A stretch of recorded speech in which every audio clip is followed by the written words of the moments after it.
WB SLST chemistry PG পরীক্ষার্থীদের স্বাগত জানাই। আগামীকাল পরীক্ষা, সবাইকে সুপ্রভাত জানিয়ে এর আগে একটা মক টেস্টের কোশ্চেন উত্তর আনসার আলোচনা করে দিয়েছি। অনেকের খুবই অনুরোধ ছিল যে স্যার আর একটা মক টেস্ট, কিন্তু আমি খুব ব্যস্ততার কারণে দিতে পারছি না। তবুও আমি কয়েকটা যে সমস্ত টপিকগুলো এর আগেও আলোচনা করা হয়নি কিন্তু ভেরি ভেরি ইম্পর্ট্যান্ট টপিক রয়েছে, সেগুলো থেকে ভেরি ভেরি সাজেস্টিভ 10টা কোশ্চেন অ্যান্সার আলোচনা করে দিচ্ছি। সবাই একটু কাইন্ডলি ভিডিওটা স্কিপ না করে পুরো ভিডিওটা দেখবেন, কারণ এগুলো অনেক কিছু বোঝার জিনিস রয়েছে। তাহলে চলে আসি প্রথম question. Which pair right hard acid এবং সফট বেস? কোনটা সঠিক পেয়ার হবে যেখানে রয়েছে হার্ড অ্যাসিড থাকবে এবং সফট বেস থাকবে?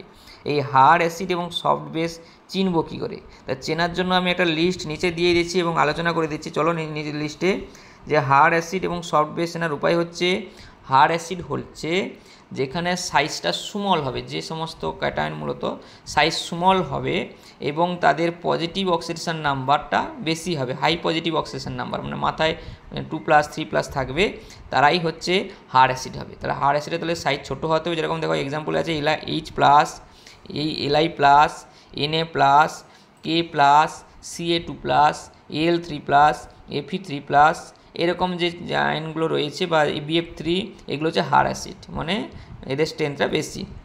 এবারে সফট অ্যাসিড মানে ঠিক উল্টোটা হবে, লার্জ সাইজ হবে, সাইজটা লার্জ হবে এবং তাদের অক্সিডেশন নাম্বারটা হয় 0 হবে, না হলে লো পজিটিভ অক্সিডেশন নাম্বার হবে, যেরকম Cu+, Ag+, Cd2+, I+, Br+, Pt2+, এগুলো হচ্ছে সফট অ্যাসিড। হার্ড অ্যাসিড হলে সাইজ স্মল হতে হবে এবং অক্সিডেশন বেশি হতে হবে, আর সফট অ্যাসিড হতে গেলে লার্জ সাইজ হতে হবে বা অক্সিডেশনটা কম বা 0 হতে হবে। এবার হার্ড বেস কী হবে?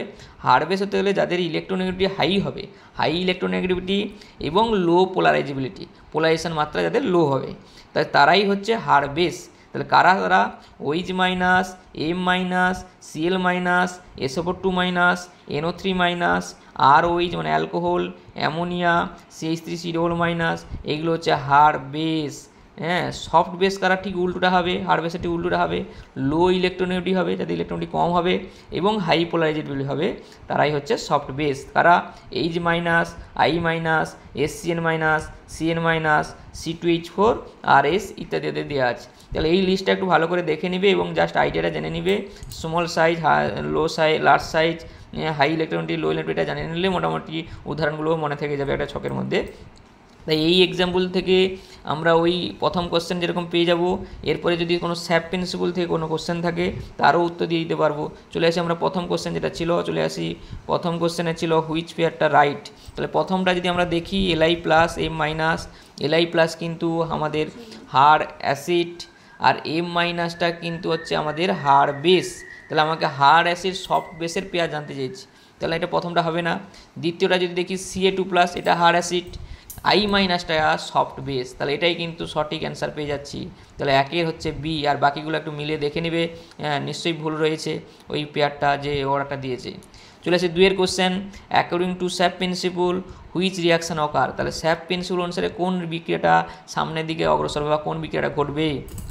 এটা জানতে গেলে স্যাপ প্রিন্সিপলে যেটা আমাদের মনে রাখতে হবে যে হার্ড অ্যাসিড সঙ্গে হার্ড বেসের যে কম্পাউন্ড হবে সেটা অবশ্যই স্টেবল হবে, সফট অ্যাসিডের সঙ্গে সফট বেসের কম্পাউন্ডও স্টেবল হবে। তাহলে hard acid combine to hard base to stable compound form stable compound, soft acid and soft base combine to form stable compound, মানে হার্ড অ্যাসিডের সঙ্গে হার্ড বেসের, সফট অ্যাসিডের সঙ্গে সফট বেসের মিলিত হলে মানে সুস্থিত যৌগ পাওয়া যাবে। তাহলে সুস্থিত যৌগ পাওয়া যাবে ডান দিকে, যদি সুস্থিত কোনো বিক্রিয়াতে ডান দিকে যদি স্টেবল কম্পাউন্ডগুলো থাকে তাহলে সেই রিয়াকশান ঘটবে, আর বাম দিকে যদি আনস্টেবল কম্পাউন্ড থাকে সেই বিক্রিয়াটা ঘটবে। তাহলে বাম দিকে আনস্টেবল কম্পাউন্ড কোনো বিক্রিয়ার আর ডান দিকে যদি স্টেবল কম্পাউন্ডগুলো থাকে তাহলে সেই রিয়াকশানটা সামনের দিকে অগ্রসর হবে, অর্থাৎ সেই রিয়াকশানটাই ঘটবে। তাহলে আমরা প্রথম বিক্রিয়াতে যে চলে আসি, Li+তে Li+ হচ্ছে হার্ড অ্যাসিড, I- কিন্তু সফট বেস, তাহলে এটা আনস্টেবল কম্পাউন্ড। CSF-এ যদি দেখি CS+ হচ্ছে আমাদের সফট অ্যাসিড আর M- হচ্ছে হার্ড বেস, তাহলে এটাও আনস্টেবল কম্পাউন্ড। আর ডান দিকে যে রয়েছে দেখি Li+ হার্ড অ্যাসিড, M- ও হার্ড বেস, তাহলে এটাও স্টেবল কম্পাউন্ড।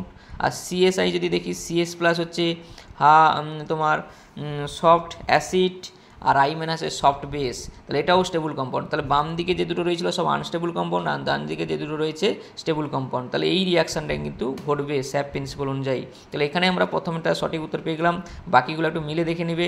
নিশ্চয়ই ওখানে হয় বাম দিকে স্টেবল কম্পাউন্ড রয়েছে, ডান দিকে আনস্টেবল কম্পাউন্ড রয়েছে। তাহলে প্রথমটাই আমাদের সঠিক অ্যান্সার হবে, বাকিগুলো একটু মিলে দেখে নেবে। চলে আসি 3 question, which is the right interplanar spacing ratio for primitive cubic lattice.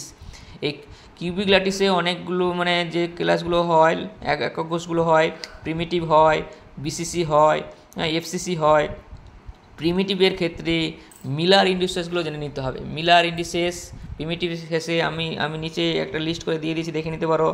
Primitive ল্যাটিসের ক্ষেত্রে কী হবে, মিলার ইন্ডিসেসগুলো হবে 1 0 0, মানে তাদের XYZ অক্ষগুলো হবে 1 0 0 ফার্স্টেরটা, তারপরটা হবে 1 1 0, মানে XY রয়েছে, Z নাই, তারপরটা 1 1 1, তিনটাই মান রয়েছে। এই মিলার ইন্ডিসেসগুলো এটা হচ্ছে প্রিমিটিভের ক্ষেত্রে। যদি বিসিসি জানতো, বিসিসির ক্ষেত্রেও প্রিমিটিভ হচ্ছে 2 0 0, 1 1 0, 2 2 2, এরকম করে আমাদের করতে হবে। তাই এইগুলো আমাদের সেটা এখন নিজেরাই করে নিবে, আমরা প্রিমিটিভটা করিয়ে দিচ্ছি। প্রিমিটিভের ক্ষেত্রে যে তিনটা মিলার ইন্ডিসেস দিয়ে দিচ্ছি সেগুলো একটু মনে রেখে দিবে। দিয়ে এবারে আমাদের যেটা জানতে হবে, ইন্টারপ্ল্যানার পেসিংয়ের মান জানতে হবে। তাই ইন্টারপ্ল্যানার পেসিংয়ের মান আমি একটা সূত্র দিয়েছি, সূত্রটা দেখে নেবে। ডি সমান এ বাই, মানে এটা হচ্ছে ওই বাহুর দৈর্ঘ্য বা এর দৈর্ঘ্য, √ H square K square L square. তো এই সূত্র অনুযায়ী আমরা ইন্টারপ্ল্যানার ডিস্টেন্সটা পেসিংটা পেয়ে যাব। তাহলে আমরা D1 0 0 ক্ষেত্রে কত পাবো, a by √ 1 square plus 0 square plus 0 square. আর 1 1 0 ক্ষেত্রে কত পাবো, ইস টু কত হবে, a by √ 1 square plus 1 square plus 0 square. আর 1 1 এর ক্ষেত্রে কত পাবো, 1 square plus 1 square plus 1 square. তাহলে মানগুলো বসালে পাবো a বাই √2 a বাই √3 সমান হবে 1:0.707, এখানটা 0 একটা এক্সট্রা হয়ে গেছে, 0.707 0.577। এটাই হচ্ছে ওই প্রিমিটিভ ক্লাসে ল্যাটিসের রাইট ইন্টারপ্ল্যানার স্পেসিং রেশিও। তাহলে আমরা কোশ্চেনে চলে আসি। কোশ্চেনে যেটা হচ্ছে দেখো, 3 কোশ্চেন হচ্ছে রাইট ইন্টারপ্ল্যানার পেসিংটা কোনটা হবে, তাহলে হবে আমাদের প্রথমটাই দেখতে পাচ্ছ সঠিক হবে 1.0707 0.577, আর বাকিগুলো কিন্তু সঠিক নয়। তাহলে 3 হবে A option, right interplanar spacing ratio for primitive class. চলে আসি 4 কোশ্চেন, এই ওয়েভ লেন্থ বের করতে হবে। ওয়েভ লেন্থ অফ এই যে প্লেনটা দেওয়া আছে 2 to 1 প্লেন দেওয়া আছে এবং 90 ডিগ্রি অ্যাঙ্গেল দেওয়া আছে, তাহলে তার ওয়েভ লেন্থ বের করতে হবে। এই ওয়েভ লেন্থ জানতে গেলে আমাকে ব্রাগ ইকুয়েশান জানতে হবে। সেই ব্রাগ ইকুয়েশানটা আমি নিচে দেখিয়ে দিয়েছি, একটু চলো নিচের দিকে। ব্রাগ ইকুয়েশান হচ্ছে n ল্যামডা সমান 2dh sine theta, n lambda সমান 2dh সাইন থিটা। n হচ্ছে নাম্বার, এই ল্যামডা হচ্ছে ওয়েভ লেন্থ 2 আর dh হচ্ছে ইন্টারপ্ল্যানার পেসিং, ওই যে প্লেনটা দিয়েছে তার ইন্টারপ্ল্যানার পেসিংটা আমাদের বের করে নিতে হবে। আর সাইন থিটার মান কিন্তু 90 ডিগ্রি। তাহলে এই সমীকরণ যদি আমরা বসাই, এন এর যে মানে ল্যামডা, তো ল্যামডা থাকলো, ডিটা আমাকে আগে বের করে নিতে হবে। ডিটা কত, 2 to 1 এর ডি কত হবে, a by √2 square plus 1 square, মানে 4 4 8 8 9, মানে √9 মানে 3। তাহলে ডি 2 to 1 কত হবে, a বাই 3। তাহলে আমরা ডির জায়গায় a বাই 3 বসালাম, আর থিটার জায়গায় 90 ডিগ্রি বসালাম, সাইন 90 ডিগ্রি মানে 1। তাহলে আমরা যদি সরল করি, দেখো ল্যামডা সমান পেয়ে যাব 2a বাই 3n। তাহলে আমাদের 4 যে কোশ্চেন ছিল ওয়েভ লেন্থ কত হবে 2 to 1 প্লেনের, তাহলে আমরা সঠিক অ্যান্সার পেয়ে গেলাম 2a বাই 3n। তাহলে 4 বি। চলে আসি, which is not IR inactive molecule. IR inactive molecule হতে গেলে যে সমস্ত ডাইঅ্যাটমিক মলিকুলগুলোর ডাইপোল মুভমেন্ট জুড়ে হবে, মানে নন পোলার কম্পাউন্ড হবে, ডাইপোল মুভমেন্ট 0 হবে বা নন পোলার কম্পাউন্ড হবে, তারাই হচ্ছে আইআর ইনঅ্যাক্টিভ মলিকুল। তাহলে আমাদের HCl পোলার কম্পাউন্ড ডাইপোল মুভমেন্ট রয়েছে, H2 ডাইপোল মুভমেন্ট রয়েছে, NH3 ডাইপোল মুভমেন্ট রয়েছে, কিন্তু H2 ডাইপোল মুভমেন্ট নাই, তাই ওটাই একমাত্র আইআর ইনঅ্যাক্টিভ মলিকুল। চলে আসি 6 question, which is non fluorescent compound. Fluorescent মানে রেডিয়েশান ঘটবে ফটো ফেললে, এই রেডিয়েশান মানে ফ্লুওরেসেন্ট কম্পাউন্ড হতে গেলে যে আমাদের ইলেকট্রন ডোনেটিং গ্রুপ থাকতে হবে, যারা ইলেকট্রন উইথড্রয়িং গ্রুপ থাকবে তারা হবে নন ফ্লুওরেসেন্ট কম্পাউন্ড। তাহলে যাদের যে সমস্ত কম্পাউন্ডে অর্গানিক কম্পাউন্ডে ইলেকট্রন উইথড্রয়িং গ্রুপ থাকবে তারা নন ফ্লুরোসেন্ট কম্পাউন্ড হবে। আমরা অ্যানিলিনে NH2 ইলেকট্রন ডোনেটিং গ্রুপ, ফেনলে OH ওটাও ডোনেটিং গ্রুপ, টলুইনে CH3 ওটাও ডোনেটিং গ্রুপ। তাহলে এইগুলো সব ফ্লুরোসেন্ট কম্পাউন্ড। একমাত্র নন ফ্লুরোসেন্ট কম্পাউন্ড হবে বেনজোইক অ্যাসিড, মানে COOH বা CN এরকম থাকলে, ইলেকট্রন উইথড্রয়িং গ্রুপ থাকলে তারা হবে নন ফ্লুরোসেন্ট কম্পাউন্ড। তাহলে 6-এর B।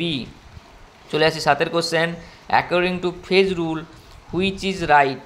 তা ফেজ রুলের একটা ইকুয়েশান রয়েছে। ফেজ রুলের 3টা জিনিস জানতে হবে, ডিগ্রি অফ ফ্রিডম মানে F, C হচ্ছে কম্পোনেন্ট, আর P হচ্ছে ফেজ নাম্বার। তাহলে এই একটা সূত্র রয়েছে, দেখে নেওয়া, F সমান C minus P plus 2, C minus P plus 2, এটাই হচ্ছে এখন ফেজ রুলের ইকুয়েশান। F সমান C মাইনাস P প্লাস 2। তাহলে 7-এর C।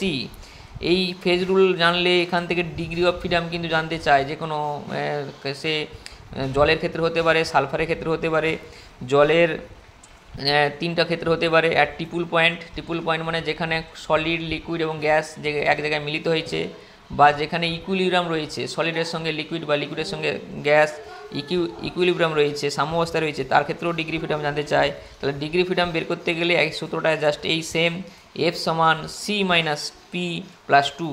তাহলে আমাদের চলে আসে 8-এর question, which is the degree of freedom of triple point of water. তা ট্রিপল পয়েন্ট অফ ওয়াটারকে এক্ষুনি জাস্ট বললাম, ট্রিপল পয়েন্ট ওয়াটার মানে যেখানে সলিড, লিকুইড, গ্যাস 3টা একসঙ্গে এক জায়গায় মিলিত হয়েছে।